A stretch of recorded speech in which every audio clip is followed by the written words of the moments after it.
नमस्कार, तुम्ही पाहताय लोकाशा टीव्ही। मी अप्पासाहेब मोहोरकर। मराठा आरक्षणाच्या प्रश्नावरून मनोज जरांगे मुंबईत येऊन आझाद मैदानात आमरण उपोषणाला बसले आहेत।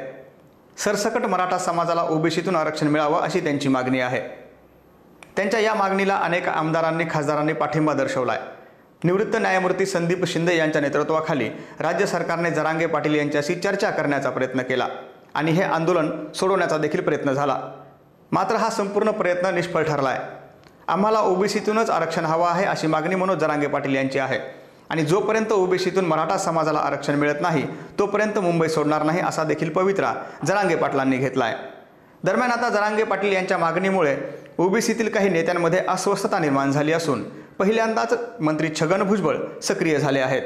त्यांनी आता एक मोठा निर्णय घेतला असून राज्यभरात ओबीसी संघटना उपोषणाला बसण्याच्या तयारीत आहेत। तर मुंबईत मराठा आरक्षणाचं आंदोलन सुरू होताच ओबीसी संघटनांची नागपूरमध्ये साखळी उपोषणाला सुरुवात झाली आहे।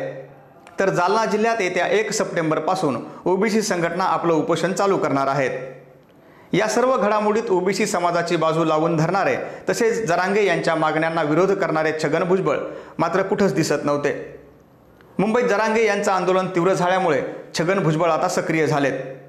मिळालेल्या माहितीनुसार छगन भुजबळ यांनी राज्यातील ओबीसी नेत्यांची एक महत्त्वाची बैठक बोलवल्याची देखील माहिती समोर आली आहे।